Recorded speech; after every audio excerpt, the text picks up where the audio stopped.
Hello दोस्तों, आज हम लोग यहाँ पे डिस्कस करेंगे एक न्यूज़ के बारे में और एक स्टॉक के बारे में। देखो, मैं यहाँ पे बिना टाइम वेस्ट किए ना सारा कुछ आप लोग के साथ यहाँ पे शेयर करने वाला हूँ, लेकिन एक चीज़ बस मैं यहाँ पे आपको बता दूँ ना, ये जो न्यूज़ है ये पूरा क्या कंफर्मेशन न्यूज़ है। मतलब कि देखो, आपने सुना है न्यूज़ को कि हाँ भाई यहाँ पे जो 15 दिन डेट आपको बढ़ चुका है, लेकिन यहाँ पे एक्चुअल यहाँ पे क्या आपका जो डिस्कशन हुआ है, यहाँ पे क्या जो सुप्रीम कोर्ट ने कहा है, यहाँ पे क्या सेबी ने कहा है, सारा कुछ हम लोग यहाँ पे जानेंगे। और उसके बाद आप लोग यहाँ पे बताना है कि इसका ये बोलने का मतलब क्या है। क्या यहाँ पे आपको ये लग रहा है कि जो इसका यहाँ पे जो रिजल्ट सही है, या फिर यहाँ पे रिजल्ट कुछ ख़राब आ सकता है। मतलब कि क्या इसका आपको निगेटिव सेंटिमेंट क्या देखने को मिल सकता है, तो वो आपको कमेंट में बताना है, ठीक है। लेकिन जानेंगे हम लोग यहाँ पे हर कुछ। तो एक काम करते हैं, पहले थोड़ा सा हम लोग यहाँ पे आपको जो रिकैप करवाते हैं। तो देखो, आप जानते हो कि भाई यहाँ पे सुप्रीम कोर्ट ने जो टाइम दिया था सेबी को कि ठीक है, आप यहाँ पे 6 महीने का समय लो और आप मुझे यहाँ पे पूरा बताओ, ठीक है। और ये 6 महीने यहाँ पे देखते देखते ये क्रॉस करते हुए दिखाई दिया। और कल के दिन आज के दिन यहाँ पे 14 अगस्त के दिन जो है डेट फाइनल था कि आज यहाँ पे सेबी जो है सारा कुछ यहाँ पे पेश करेगी कि यहाँ पे क्या उनका जो कंक्लूजन निकल के आ रहा है। क्या सच में यहाँ पे जो है इनका यहाँ पे पैसे के रिलेटेड आपको मैनिपुलेशन चल रहा था, या फिर ये एक फेक न्यूज़ था, या फिर एक फेक एलिगेशन था। तो सारा कुछ ही यहाँ पे सेबी को बताना था। लेकिन यहाँ पे क्या सेबी बोलता है, उससे पहले आप न्यूज़ को यहाँ पे समझो। तो देखो यहाँ पे क्या बोलती है ना SEBI moves supreme court seeking 15 more days to conclude problem into Adani Hindenburg Row.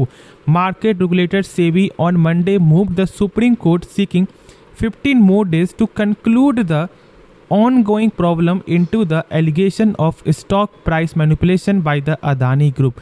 मतलब जानते हो कि ये जो भी यहाँ पे आपका एलिगेशन जो यहाँ पे देखने को मिल रहा है, ये सारा यहाँ पे आपको हिंडनबर्ग की रिपोर्ट दिखाई, क्योंकि उनका ऐसा ये मानना था कि भाई प्राइस को ये यहाँ पे मैनिपुलेट कर रहा है। और यहाँ पे से तो बहुत सारा ही यहाँ पे जो उनका था दावा कि भाई ये कंपनी ख़राब है, ये कर रही है, वो कर रही है, पैसे को यहाँ से यहाँ वहाँ से कर रही है, जो इनका कंपनी है उसका यहाँ पे ज़्यादा है, इसका आपको जो वैल्यूएशन है इसका इतना ज़्यादा कम होना चाहिए। तो ये बहुत सारे यहाँ पे था एलिगेशन।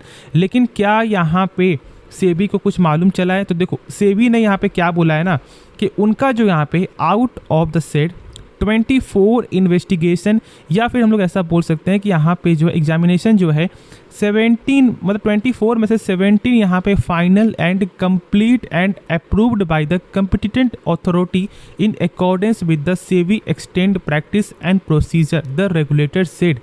मतलब कि यहाँ पे सेबी क्या बोल रही है ना सुप्रीम कोर्ट को कि 24 में से मतलब जो भी इनका था एलिगेशन, उसमें से वो यहाँ पे 17 मतलब उनका फाइनल एंड कंप्लीट यहाँ पे हो चुका है। मतलब उनका जो भी यहाँ पे रिजल्ट था, जो भी उनका यहाँ पे कंक्लूजन था, वो यहाँ पे आ चुका है। लेकिन अभी भी कहीं ना कहीं आपको 7 बाकी है। लेकिन ये क्या बोल रही है कि भाई हम यहाँ पे 15 दिन के अंदर जो है ना सारा कंक्लूजन आपके सामने पेश कर देंगे। तो क्या सच में ऐसा हो सकता है? क्योंकि जहाँ तक मुझे ऐसा लगता है ना, जहाँ पर आपको जो 17 मतलब यहाँ पे निकालने में 6 महीना लग गया, तो क्या आपको ऐसा लग रहा है कि हाँ यहाँ पे 15 दिन के अंदर क्या आपको 7 यहाँ पे निकल सकता है? तो भाई यहाँ पे मुझे तो ऐसा लगता है कि ये डेट और एक्सटेंड होते हुए दिखाई दे सकता है। लेकिन मैं यहाँ पे क्या चाहता हूँ ना कि जो हो भाई जल्दी हो, क्योंकि लोग जो है ना यहाँ पे पैनिक हो रहे। अब सोच सकते हो ना कि कितने लोगों ने मतलब पूरा पैसा इस कंपनी में लगाया होगा। अब सोच सकते हो एक बार, बहुत सारे जो यहाँ पे लोगों ने पूरा पैसा एक ही कंपनी में यहाँ पे डाल देगा, आपको ये सोच करके कि भाई कंपनी सही है, ये इतना ज़्यादा यहाँ पे रिटर्न दे रही है और ये आगे भी रिटर्न देगा। लेकिन यही सबसे बड़ा आप लोग गलती करते हो और आज आप लोग ये दिन देख रहे हो। मतलब देखो, यहाँ पे कंपनी डूबेगी या फिर बढ़ेगी ये कोई नहीं जान रहा। यदि यहाँ पे न्यूज़ इसके फेवर में जाता है, मतलब यहाँ पे यदि न्यूज़ सही आता है ना, तो ये जितने स्पीड से गिरा है उतने स्पीड से यही आपका उठ भी जाएगा। यदि न्यूज़ ख़राब आता है तो भाई प्रेशर यहाँ पे बनते हुए दिखाई देगा, क्योंकि यहाँ पे ये जो है ना सुप्रीम कोर्ट की बात है भाई। आप इसको हल्के मत लेना। जो लोग ऐसा बोल रहे हैं कि इस न्यूज़ को ख़राब आने के बाद भी, मतलब यदि ये न्यूज़ ख़राब आता है उसके बाद कुछ नहीं होगा, उतना ज़्यादा नहीं गिरेगा, तो बस ये आपको यहाँ पे क्या कर रहे हैं ना, बस ये दिखा रहे हैं कि हाँ आपको बस जो है तसल्ली दे रहे हैं। और ये कुछ भी नहीं होता, ठीक है। इस जो तसल्ली से आपका पैसा यहाँ पे वापस नहीं आएगा, तो इस बात को आप यहाँ पे समझ लेना। क्योंकि यदि न्यूज़ ख़राब आता है तो फिर उतने स्पीड से ये गिरते हुए दिखाई दे, और यदि यहाँ पे न्यूज़ सही आता है ना, तो जो स्पीड से यहाँ पे गिरा था उसी स्पीड से वो एक आसमान पर जाते हुए दिखाई देगा। तो मेरे हिसाब से आप लोग खुद को यहाँ पे समझो कि आपका यहाँ पे रिस्क मैनेजमेंट क्या होना चाहिए। क्योंकि यदि आप हर चीज़ यहाँ पे और लोगों में यदि आप छोड़ दोगे ना तो फिर ये सही तरीका बिल्कुल भी नहीं है और पैसा यहाँ पे आप लोगों का फंस सकता है। देखो यदि हम लोग यहाँ पे आगे जाने तो यहाँ पे आपका जो अदानी विल्मार का आज के दिन यहाँ पे प्रेशर था, ठीक है, क्योंकि देखो यहाँ पे सारे अदानी ग्रुप में प्रेशर था, लेकिन खासतौर से यहाँ पे आपको जो अदानी पोर्ट से हम लोग फोकस कर रहे थे, क्योंकि न्यूज़ क्या आता है कि यहाँ पे आप ऑडिटर्स ने यहाँ पे रिजाइन किया है। और देखो ये कोई जो ख़राब न्यूज़ नहीं है, ठीक है, मैं आप देखो न्यूज़ कोई भी जो न्यूज़ आता है ना उसको बेसिक को आप समझो। एक ऑडिटर से यहाँ पे जाएगा तो कोई दूसरा आएगा भी, तो ये भी तो यहाँ पे आप देखो। हाँ, यहाँ पे कोई भी कंपनी से जो कोई एक पार्टनर जाता है ना तो कहीं ना कहीं प्रेशर आपका आता है, लेकिन इसका मतलब ये नहीं है कि कंपनी बर्बाद हो गई है, भाई हम लोग यहाँ पे सारे शेयर को बेच देते हैं। तो ऐसा कुछ भी नहीं करना है। और मैंने शुरू से कहा है कि अभी आप लोगों को फ्रेश एंट्री फिलहाल अदानी ग्रुप में किसी में भी नहीं लेना है, ये बहुत ज़्यादा यहाँ पे रिस्की हो सकता है। तो आप वेट करके चलोगे तो ही आपके लिए यहाँ पे सही फैसला होगा। बाकी पैसा आपका है, डिसीजन आपका होना चाहिए, तो खुद से एक बार सोच समझ करके ही कोई फैसला लेना। तो नेक्स्ट स्टॉक के बारे में जानते हैं। तो स्टॉक का नाम है IRFC।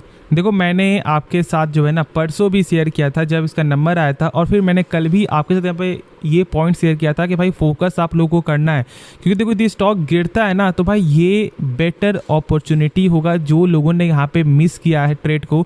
और आज देख सकते हो कि भाई क्या यहाँ पे गजब का रिकवरी है, मतलब कि 4.5% से ज़्यादा का जो यहाँ पे गिरावट आपका हो रहा था, और उसके बाद जो यहाँ पे ये रिकवरी जब आपको आता है ना तो मतलब लोग तो यहाँ पे पछता रहे होंगे भाई मैंने यहाँ पे बाय क्यों नहीं किया। तो देखो ये पछताने से कोई फ़ायदा नहीं है, ये हमेशा होते हुए दिखाई देगा, कोई भी कंपनी क्यों ना। बस आपको समझना ये है कि क्या उस कंपनी का बिजनेस यहाँ पे सही है, क्या उस कंपनी का फंडामेंटल सही है। और यदि जब कंपनी का बिजनेस जब आपको सही है और जब कंपनी का फंडामेंटल जब आपको सही है तो फिर आपका डर किस बात का था?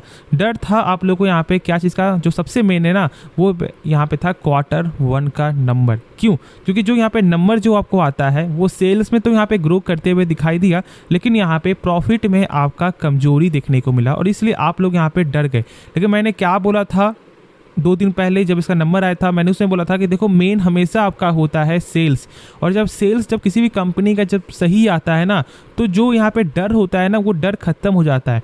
अब देखो यहाँ पे प्रॉफिट कम आए, क्यों? क्योंकि ऐसा हो सकता है कि शायद यहाँ पे एक्सपेंस ज़्यादा हो, या फिर ऐसा हो सकता है जो यहाँ पे टैक्स कुछ भी यहाँ पे कारण आपका हो सकता है। यहाँ पे ऑपरेटिंग प्रॉफिट यदि हम लोग चेक करेंगे तो यहाँ पे भी कम आते हुए दिखाई दिया। सॉरी, यहाँ पे यदि हम लोग ऐसा चेक करेंगे ना आपका जो ऑपरेटिंग प्रॉफिट, तो ये आप देख सकते हो कि हाँ यहाँ पे गेन होते हुए दिखाई दिया। तो फिर आप लोग यहाँ पे टैक्स कटने के बाद या फिर कुछ भी कटने जब आप लोग चेक करते हो नेट प्रॉफिट और जब देखते गिरावट है तो आप लोग क्या बोलते हो, भाई कंपनी खराब है, अब ये टूटेगा। टूटा, क्या हुआ भाई? रिवर्स कर गया। तो आप लोग यहाँ पे पछता रहे होंगे, लेकिन यहाँ जिसने भी अभी तक एक भी शेयर को बेचा नहीं है ना, तो मैं यहाँ पे आपको बता दूँ कि अभी एक भी शेयर को मत बेचना। क्यों? जब तक इसका लेवल यहाँ पे उठाकर 60 से 65 नहीं किया जाएगा ना, तब तक भाई सरकार भी अपना स्टेक सेल नहीं करेगी। और ये आप लोग समझ भी रहे हो, क्योंकि देखो सरकार तभी अपना स्टेक सेल करेगी जब उससे आपको ये लगेगा कि हाँ भाई ये एक बेटर प्राइस आपको आ चुका है और यहाँ पे मुझे एक अच्छा मुनाफा हो सकता है।